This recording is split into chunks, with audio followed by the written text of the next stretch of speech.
मेरी तीसरी बेटी पैदा हुई तो मैं इससे बहुत नफ़रत करती थी, यहाँ तक कि मैं उसे अपना दूध भी नहीं पिलाती थी। मुझे उसकी कोई परवाह नहीं थी, मगर मुझे हैरत इस बात पे हो रही थी, जब वो पेशाब करती तो उसका गीला बिस्तर खुद ब खुद तब्दील हुआ होता। मैं उसको खाने को भी कुछ ना देती, लेकिन फिर भी वो दिन ब दिन मोटी होती जा रही थी। फिर एक दिन जब मुझे उसका राज पता चला तो मेरी रूह काँप गई, क्योंकि मेरी बेटी के साथ 3 बेटियों के बाद आज मुझे याद है जब मेरी पहली बेटी पैदा हुई थी तब मैं कितनी खुश थी। वो मेरी और फारूक की मोहब्बत की पहली निशानी थी। इसके आने से मुझे माँ का दर्जा मिला था। फारूक को बेटी नहीं बेटा चाहिए था। उनका डर और अफसोस भी बिला वजह नहीं था, क्योंकि इनके घर में 30 साल की बहन की जिम्मेदारी अभी इनके सर पर थी। इनकी बहन की दिमागी हालत ठीक नहीं थी और इसी वजह से कहीं रिश्ता भी नहीं हो रहा था। और इनकी माँ इस बात को इतना सर पर उठाए हुए थी कि मेरा शौहर भी बेटी के नाम से ही डर गया था। मेरी एक के बाद एक बेटी पैदा हो गई थी तो मेरे शौहर के साथ साथ अब मेरी भी हिम्मत टूट गई थी। मेरा शौहर फारूक हमारी पसंद की शादी थी। फारूक के लिए मैंने हर रिश्ता नाता छोड़ दिया था। वो मेरी मोहब्बत नहीं, मेरा जुनून भी था। मैं उसको दुनिया की हर खुशी देना चाहती थी, पर कुदरत के हाथों मजबूर हो गई थी कि मेरी सिर्फ बेटियां ही पैदा हो रही थी, और जिसकी वजह से मेरा शौहर मुझसे दूर होने लगा था। मैं हर तरह की कोशिश करके इन्हें खुश रखना चाहती थी। मेरी सास भी अब फारूक को मेरे खिलाफ भड़काती रहती थी कि अब तेरी बीवी तुझे बेटा नहीं दे सकती, बेटा तो दूसरी शादी कर ले। वो अपनी माँ के कहने पर अब दूसरी शादी करना चाहते थे।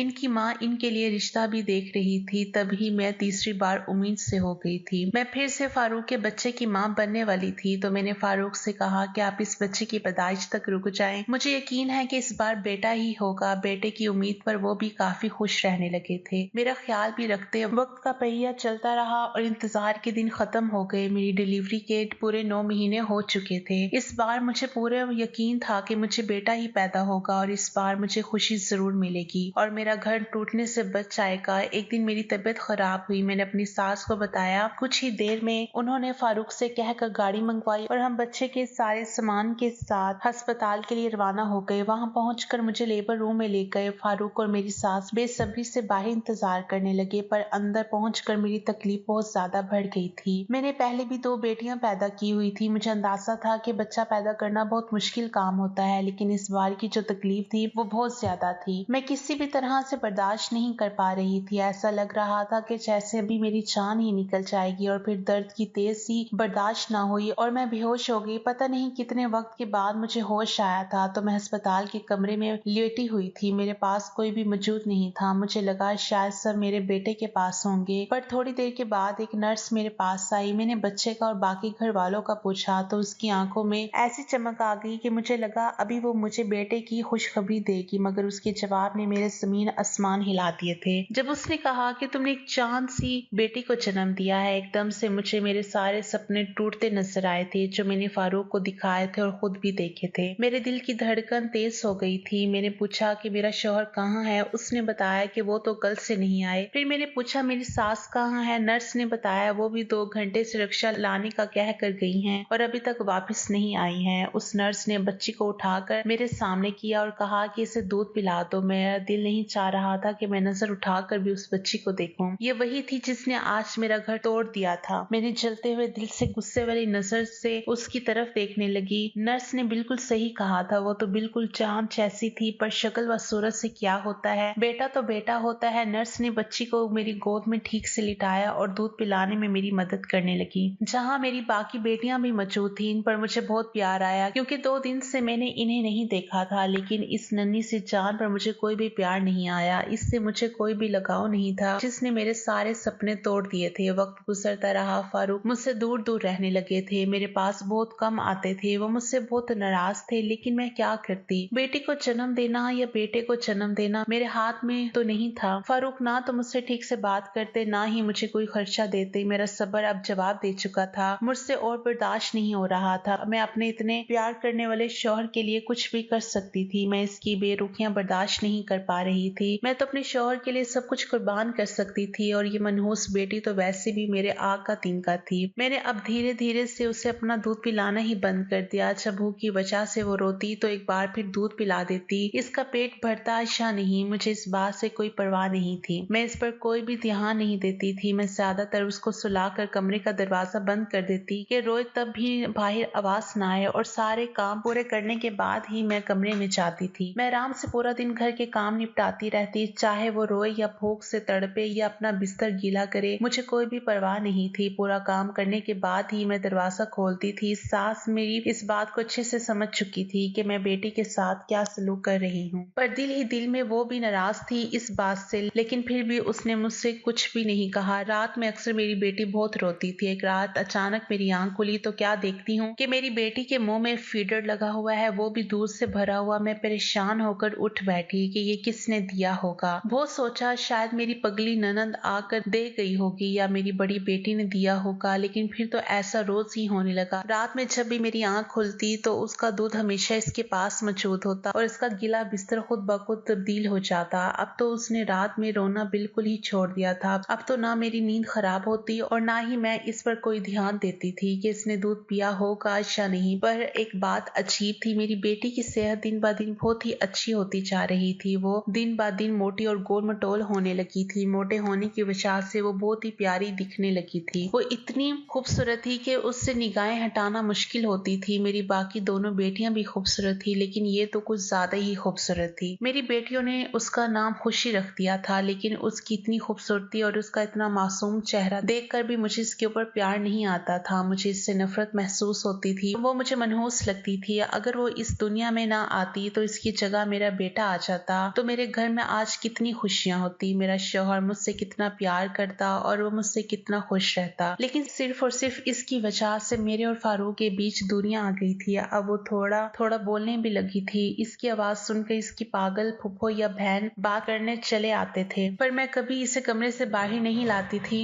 ना ही कभी इसके बाप और दादी ने कहा कि बच्ची को बाहर लाओ। एक दिन मैं काम में इतनी बिजी हो गई थी कि सर को जाने की भी फुर्सत नहीं थी, क्योंकि उस दिन फारूक के कुछ मेहमान आए हुए थे। सारा दिन कमरे में जाना ही नहीं हुआ था। शाम को इतनी थक चुकी थी कि कमरे में पहुंचकर बस एक नजर उस पर डाली थी, लेकिन वो देखने में बिल्कुल भी भूखी नहीं लग रही थी। हालांकि मैंने सुबह से उसको देखा भी नहीं था, ना ही उसको एक चम्मच दूध पिलाया था, लेकिन वो तो बिल्कुल भी भूखी नहीं लग रही थी। मैं भी आते ही सो गई। रात के 2 बजे मेरी आंख खुद ही खुल गई तो मुझे उसका ख्याल आया। वो खेलते खेलते न जाने कब अकेले झूले पर लेटे लेटे सो गई थी। इसके झूले के पास एक खिड़की भी थी जो उस वक्त खुली हुई थी। मैं जल्दी से उठी और उसके पास जाकर देखा, लेकिन वो तो बहुत ही प्यारे से कंबल में लिपटी सो रही थी। दूध का आधा भरा नया फीडर उसके पास ही पड़ा हुआ था, जिसको शायद उसने आधा पीकर खत्म कर दिया था। मैंने उस कंबल को छू कर देखा तो कंबल काफी महंगा लग रहा था, पर ये किसने लाकर मेरी बेटी पर डाला होगा ये समझ नहीं आ रहा था। क्या फारूक को तरस आ गया था इस पर? मैंने बहुत सोचा पर मैं कोई नतीजा नहीं निकाल पाई। फिर खिड़की और दरवाजे बंद किए और सो गई। सुबह फारूक पर मेरी खास नजर थी कि कहीं यही तो बेटी के पास जाकर इसका ख्याल नहीं रख रहे, पर सारा दिन ऐसा कुछ महसूस नहीं हुआ। फारूक तो इसके पास बिल्कुल भी नहीं जाते थे। मैं तो फिर भी कभी कभार जाकर उसको देख लेती थी। इसकी दादी से तो वैसे भी कोई उम्मीद नहीं थी, इसलिए मेरी परेशानी दिन ब दिन बढ़ने लगी थी और मुझे नहीं पता था इससे भी बड़ा झटका तो मुझे अब लगने वाला था। दोपहर में मैं जब उसे फीडर देने गई तो क्या देखती हूँ कि उसने बहुत ही प्यारा सा फ्रॉक पहना हुआ है, आंखों में काजल भी लगा हुआ था और माथे पर नजर का टीका लगाए वो झूले में झूल रही थी और पास पड़े खिलौने से मेरी बेटी बहुत खुश हो रही थी। अब मुझे थोड़ा थोड़ा डर भी लगने लगा था। आखिर ये सब क्या था? मैं सारा दिन नजर रखती, कोई भी कमरे की तरफ जाता हुआ नजर नहीं आता था, तो आखिर ये सब कौन कर रहा है? मैंने उस बात को छिपा लिया और जल्दी से बाहर आ गई। परेशानी से मेरा बुरा हाल था। सास ने पूछा तो मैंने कह दिया कि तबीयत कुछ खराब है। बाकी सारा दिन घर के कोने में बैठी सोचती रही। मेरी एक बेटी की आदत थी कि जब वो स्कूल से आती तो सबसे पहले अपनी बहन के पास जाकर उसे देखती, उससे बात करती, फिर जल्दी से आकर खाना मांगती थी। और वो जैसे ही बहन के पास गई तो उसके झूले से वो खिलौना उठाकर बाहर ले आई। इसके बाहर आते ही उसकी दादी की नजर खिलौने पर गई। मेरी बेटी के हाथ से वो खिलौना छीन कर देखा तो मेरी सास की आंखें फटी की फटी रह गई। वो खिलौना हाथों में लेकर देखने लगी और उस खिलौने को दीवार के साथ रगड़ कर देखने लगी। मैं गौर से अपनी सास को देख रही थी, आखिर वो ये सब क्या कर रही थी। मेरी सास फौरन मेरी तरफ भागी आई और कहने लगी, बहू तेरी बेटी ये खिलौना कहाँ से लेकर आई है? मैं जानते हुए भी अनजान बन रही थी। मैंने कह दिया, अम्मा जी मुझे नहीं पता ये खिलौना कहाँ से लेकर आई है। मैं अपनी सास के चेहरे को देखती रही। सास बोली, अगर मेरी बुरी नजरें धोखा नहीं खा रही हैं तो ये पक्का सोने का लग रहा है। मैं झटके से उठी और खिलौना सास के हाथ से लेकर देखने लगी। वैसा दिख रहा था जैसे सोने का ही हो। मैं तो ये सोच भी नहीं सकती थी कि तभी इतने में मेरी सास कमरे में गई और चादर लेकर बाहर आई और खिलौना मुझसे लेकर चादर के कोने में बांधा और बगल में छिपाकर कहीं बाहर चली गई। और मैं बैठी सोचती रह गई आगे आगे ये सब क्या हो रहा है। मेरी बेटी के पास ऐसी चीजें कहाँ से आ जाती हैं। अभी तक तो मुझे खुद भी नहीं पता था। मेरी बेटी हमेशा की तरह खेलने में बिजी थी, जैसे उसे कोई खूब हंसाकर खिला रहा हो। मैंने झूले में पड़ा फीडर देखा तो जैसे ही मैं रख कर गई थी वो वैसे ही भरा पड़ा हुआ था। मुझे बहुत गुस्सा आया कि इसने कल से दूध नहीं पिया था, फिर भी चुप है और इतना हंस हंस कर खेल रही है। मुझे एकदम से खुशी का हंसता हुआ चेहरा देखकर गुस्सा आ गया। मेरी खुशियों को आग लगाकर मेरे सपनों को तोड़कर कितना खिलखिलाकर हंस रही थी। मैंने उस मासूम की गाल पर एक थप्पड़ दे मारा। मेरे थप्पड़ मारने पर टिकटी लगाए वो मुझे देखती रही, फिर अचानक से वो रोने लग गई। मुझे इसके रोने से कोई परवाह नहीं थी। उसे रोता हुआ छोड़कर मैं बाहर आ गई। इतने में मेरी सास भी आ गई थी और मुझे बताया कि मैं गली में जो सुनार की दुकान है वहां से खिलौना दिखा कर आई हूँ। ये तो खाली सोने का है, हमारे तो वारे न्यारे हो गए हैं। ये सुनते ही मेरे दिल और दिमाग और जिस्म सब सुन हो चुके थे। मैं बस बुत बनी सुनती जा रही थी और कोई जवाब ना दे सकी। बस इतना कह पाई कि अम्मा जी आप फारूक को कुछ मत बताना, वो कहेंगे कि बच्चियां चोरी करती हैं, वरना सोना कहाँ से आएगा, क्योंकि ये खिलौना मेरी छोटी बेटी के पास से मिला था। ये तो सिर्फ मैं ही जानती थी। मेरी सास के दिमाग में भी ये बात आई। उन्होंने शर्त रखी कि आधा सोना वो रखेंगी और आधा मुझे दे देंगी। मैं जो पहले ही बहुत डरी हुई थी इसलिए इनकी शर्त मान ली और सोना आधा आधा कर लिया। सास ने अपना हिस्सा अपनी पागल बेटी के लिए छुपा लिया और मेरा हिस्सा सुनार के पास बेचकर मुझे पैसे लाकर दे दिए। खिलौना बहुत बड़ा और भारी था, काफी ज्यादा महंगा बिका था। मेरे हिस्से में 5 लाख आए थे। मैंने इतने पैसे जिंदगी में पहली बार देखे थे। पैसे लेते हुए मेरे हाथ कांप रहे थे, फिर भी पैसों की खुशी बहुत थी। मैंने पैसे लेकर संदूक में रखे और संदूक अपने बेड के नीचे छुपा कर रख दिया। अगले दिन मैं कुछ पैसे लेकर बाजार गई और खुद पर खूब सारे पैसे खर्च किए। अपने लिए कोई सामान खरीदा, राशन का सामान खरीदा, फल सब्जियां, दूध दही। मैं अब घर में खूब अच्छा अच्छा खाना बनाती और फारूक को खुश करने के लिए खुद को खूब सजाती और संवारती। फारूक भी अब थोड़ा थोड़ा मुझसे खुश रहने लगे थे और ये सब कुछ देखकर मैं भी बहुत खुश होती थी। मेरे 2 महीने बहुत ही अच्छे गुजरे। अब मेरी बड़ी बेटी थोड़ी बड़ी होने लगी थी, पर मेरा इस पर अब भी कोई ध्यान नहीं होता। एक दिन मैंने संदूक खोला तो पैसे तो सिर्फ 1 लाख ही बचे थे। मुझे परेशानी होने लगी कि ये भी खर्च हो जाएंगे तो क्या करेंगे। फिर मैंने शौहर को 2 लाख ये कह कर दिए कि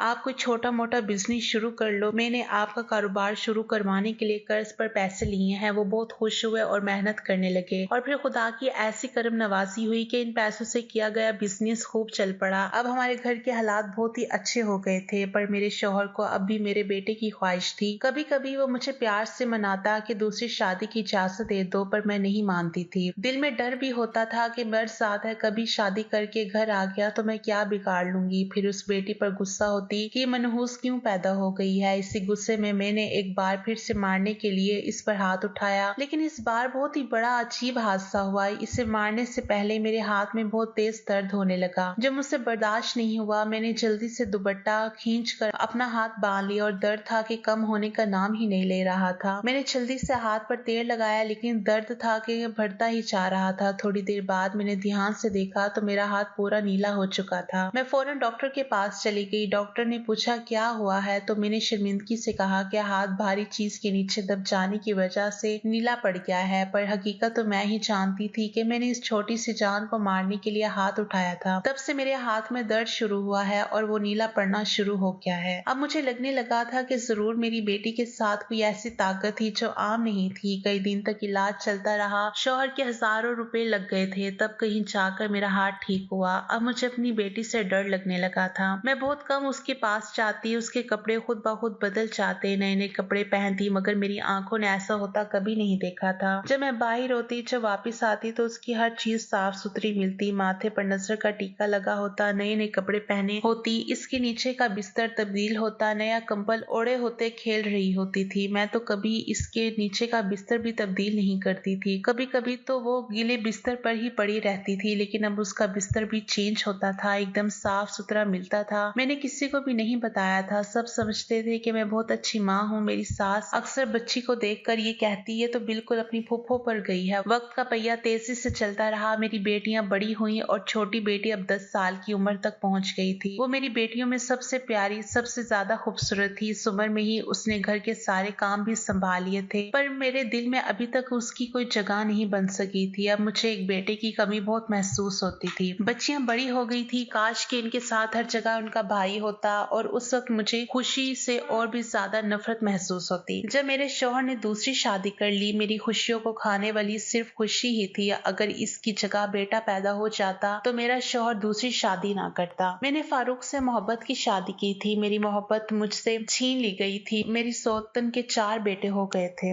इसके साथ वो भी उसी का होकर रह गया था। मेरी मोहब्बत की शादी थी और मैं अपनी मोहब्बत से दूर हो गई थी और इसकी वजह मेरी बेटी ही थी। देखते देखते वो 15 साल की हो गई थी। पूरा घर उसने अपने जिम्मे ले रखा था। सारे काम बहुत ही अच्छे से कर लेती थी। पलक झपकते ही वो सारा काम कर देती। पता नहीं उसके हाथों में कैसा जादू था। थोड़ी सी भी सब्जी बनाती लेकिन पूरे घर का पेट भर जाता था। और ऐसी ही सादी सब्जी बनाती थी कि खाने वाला उंगलियां चाटता रह जाता। और तो और परिंदे और जानवर तक का ख्याल रखती थी। छत पर खाना पानी डालने जाती तो कई कई घंटे तक वहीं रहती और जानवरों और चिड़ियों से बातें करती रहती। सारा दिन हंसती रहती। बहनों से बहुत प्यार करती थी। मेरी बाकी दोनों बेटियां अच्छी पढ़ाई करने के लिए दूसरे शहर चली गई थी, पर मैंने अपनी ये छोटी बेटी को कभी स्कूल नहीं भेजा था, अपने पास ही रख लिया था। वो मेरी बहुत खिदमत करती थी। मेरी और अपनी दादी की भी। अपनी पागल फुप्पो को अपने हाथ से खाना खिलाती, इसे नहलाती धुलाती, उसे बहुत खुश रखती। मेरी इससे नफरत की इंतहा उस दिन ना रही जब एक रात मैं अचानक किसी काम से बाहर निकली तो एक लड़के से बातें करने में बिजी थी। दोनों बहुत हंस रहे थे। वो मर्द बहुत ही लंबा चौड़ा था और बहुत ही स्मार्ट था। इतना खूबसूरत था, ऐसा लग रहा था कि जैसे अभी अभी आसमान से उतरा हुआ कोई शहजादा हो। उस लड़के ने खुशी के हाथ पकड़ रखे थे और वो खुशी से कुछ कह रहा था और फिर देखते ही देखते उसने खुशी को गले लगा लिया और खुशी भी इसकी बाहों में सिमट गई। ये सब कुछ देखकर मैं गुस्से की मारी आग बबूला हो रही थी। अब उस लड़के की नजर भी मुझ पर पड़ चुकी थी। उसने मुझे कुछ ऐसी नजर से देखा कि मुझे इसके देखने से ही डर महसूस हो रहा था। मेरी तो आवाज ही नहीं निकल रही थी। मैं जल्दी से उल्टे पांव वापस अपने कमरे में आ गई थी। पूरी रात मैं बुखार में तपती रही थी। ये सिर्फ उस पर नजर पड़ने का असर था। अगले दिन तबीयत कुछ ठीक हुई तो मैंने अपनी बेटी से पूछा वो लड़का कौन था। पहले तो वो बताने के लिए राजी नहीं थी, लेकिन मेरे बहुत जोर देने पर उसने बताया और जो जो भी बताया वो मेरे होश उड़ाने के लिए काफी था। खुशी ने मुझे बताया कि वो एक जिन है। वो कहता है कि मेरी माँ ने ही तुम्हें पाला है और उसने बताया जब मैं पैदा हुई थी तो उसकी महबूबा की आखिरी सांसें चल रही थी। उसकी महबूबा को किसी फकीर ने अपने जादू से जलाकर मार दिया था। इस जिन को बहुत गुस्सा आया और उस फकीर को मारने वाला था। जब फकीर को लगा कि अब ये जिन मुझे मार डालेगा तो उस फकीर ने कहा कि मुझे छोड़ दो, मैं तुम्हें बहुत ही जरूरी बात बताऊंगा। तब उस जिन ने उस फकीर को छोड़ दिया था और उस फकीर ने बताया कि तुम्हारी महबूबा की आखिरी सांस जब निकले तब तुम अपना मुंह उसके मुंह से लगाकर वो सांस अपने अंदर भर लेना और जो इंसानी बच्चा इस दुनिया में पैदा हो उसकी पहली सांस लेने से पहले उस बच्चे के मुंह में सांस फूंक देना तो तुम्हारी महबूबा की जान और शक्ल उस बच्चे में चली जाएगी और तुम्हें तुम्हारी महबूबा फिर से मिल जाएगी। और फिर इस जिन ने ऐसा ही किया। उसने अपनी महबूबा की निकली हुई आखिरी सांस अपने मुंह में भर ली और उस वक्त मैं पैदा हुई थी तो उसने वो सांस मेरे मुंह में फूंक दी। मगर उस दिन के अमल से मैं लड़की बन गई। अब वो मुझसे मोहब्बत करता है और करता रहेगा और मैं भी उससे मोहब्बत करती हूँ। ये सब सुनते ही मेरे जख्मों पर जैसे नमक पड़ गया था। मेरा बेटा उस जिन ने मुझसे छीन लिया था। मैंने सोच लिया था कि मैं अपने सारे दुखों का बदला इससे ले लूंगी, इसकी मोहब्बत को इससे छीन लूंगी, उसको मैं खुश नहीं रहने दूंगी जिस तरह इसने मेरी खुशियां मुझसे छीन ली थी। मैंने अपने शौहर से कह दिया था कि अब मैं खुशी की जिम्मेदारी और नहीं उठा सकती, मैं अब इसकी शादी करना चाहती हूँ। मेरा शौहर बहुत हैरान हुआ। वो कहने लगा ये तो अभी बहुत छोटी है, इससे पहले 2 बेटियां हैं, इनकी शादी करेंगे, इसके बाद ही इसकी शादी करेंगे। पर मैंने साफ साफ कह दिया कि मुझे इसके किरदार पर शक है, मैं इसे और नहीं संभाल सकती। इन बातों के दौरान मेरी बेटी बहुत दुखी नजर आ रही थी। वो बहुत ही उदास नजरों से मेरी तरफ देख रही थी, पर मेरे अंदर बदले की आग लगी हुई थी। मेरा शौहर चला गया तो वो मेरे पास आई और मेरे सामने हाथ जोड़कर कहने लगी, माँ तो ऐसा कैसे कर सकती है, तुम्हें तो मैंने सबसे पहले बताया था क्योंकि तुम मेरी माँ हो और मुझे तुम पर यकीन था कि तुम मेरा साथ दोगी, लेकिन तुम मेरे साथ ये सब कुछ क्यों कर रही हो, क्यों मुझे मेरे प्यार से दूर कर रही हो। मैं इसके बिना मर जाऊंगी, मैं इससे बहुत प्यार करती हूँ, वो मेरे बिना तड़पता रह जाएगा। इसने मुझे पाने के लिए बहुत लंबा इंतजार किया है। फिर मैं मुस्कुराई, इसे साफ साफ कह दिया कि तेरे इस आशिक की ख्वाहिश मैं पूरी नहीं होने दूंगी, तू मेरी बेटी है और मैं ही तेरा फैसला करूंगी। वो चुप हो गई और खामोशी से मेरी तरफ देखती रही। मैंने उसे अपनी नजरों के सामने से जाने के लिए कहा तो वो गुस्से से कहने लगी कि माँ ये सब ऐशो आराम, पापा का चलता हुआ कारोबार, बहनों की अच्छी पढ़ाई, सब इसी की बदौलत है, आप लोगों का इसमें कोई किरदार नहीं है। अपने पहले वाले हालात याद करो, आप बहुत पछताओगी, क्योंकि वो मुझे यहाँ दुखी नहीं रहने देगा और वो गया तो सारे सुख भी आपसे छीन लेगा। हमारे सुख चले जाएंगे, फिर आप पहले जैसे गरीबों की जिंदगी जियोगी। मैं इसके साथ जिंदगी भर आपकी खिदमत में गुजार दूंगी। मैंने कहा कभी नहीं, वो अपने मकसद में कामयाब कैसे हो सकता है, लेकिन मैंने खुशी की बात नहीं मानी और जल्दी इसकी शादी के लिए रिश्ते देखने लगी। और फिर इसका रिश्ता तय होने वाला था। जिस दिन उसके बाप ने कहा कि रिश्ते वाले आने वाले हैं, मैंने जल्दी से सारा काम कर लिया और इसे तैयार होने को कहने लगी। वो रोती रही, पर मैंने खुशी की एक ना मानी। आखिर मजबूर होकर वो मेरा दिया हुआ जोड़ा पहनने के लिए कमरे में गई। काफी देर हो चुकी थी, वो बाहर नहीं आई। मैंने दरवाजा बजाया तो दरवाजा भी नहीं खुला। तब मैंने धक्का देकर कुंडी तोड़ दी, लेकिन अजीब बात थी कि दरवाजा अंदर से बंद था। कोई खिड़की रोशनदान भी नहीं था, फिर भी वो अंदर मौजूद नहीं थी। मैं समझ गई थी कि वो मेरी बेटी को ले गया, वो चली गई है और मेरे हाथ अब कुछ नहीं रहा। सब घर वालों को बस इतना ही कहा कि वो एक लड़के के साथ भाग गई है। इसके जाने के बाद हमारे हालात ऐसे बदले कि हम आसमान से जमीन पर पहुंच गए। ना तो मेरी बेटियों की पढ़ाई पूरी हो सकी और ना ही शौहर का कारोबार आगे चल सका। हम सब एक दूसरे से लड़ते झगड़ते रहते हैं। मेरी किसी को भी कोई परवाह नहीं, बस एक वही थी जो मेरी खिदमत करती थी। सब कुछ होने के बाद मुझे खुशी का एहसास हुआ। एक खुशी ही थी जो मेरी खिदमत करती थी, मुझे दिल से प्यार करती थी। आज जब वो नहीं है तो मुझे इसका एहसास हो रहा है। मैंने इस मासूम के साथ बचपन से ही बहुत गलत किया था और आज मैं बिल्कुल अकेली हो गई हूँ। मेरा कोई भी साथ देने वाला नहीं है। मेरी दोनों बेटियों ने अपनी अपनी पसंद से शादी कर ली है। मेरे खुदा ने मुझे मेरे किए की बहुत बड़ी सजा दी है। अब मुझे कोई एक चम्मच पानी पिलाने वाला भी नहीं बचा। आज मैं बहुत रोती हूँ और दुआ करती हूँ कि मेरी बेटी वापस आ जाए। इसका कोई पता नहीं था। दोस्तों, आप भी मेरी बेटी के लिए दुआ करें, वो जहाँ भी है वापस आ जाए। तो दोस्तों, कैसी लगी आपको मेरी कहानी? अगर कहानी अच्छी लगी है तो प्लीज इसे लाइक करें और अपनी राय कमेंट बॉक्स में जरूर दीजिएगा। शुक्रिया। अल्लाह हाफिज।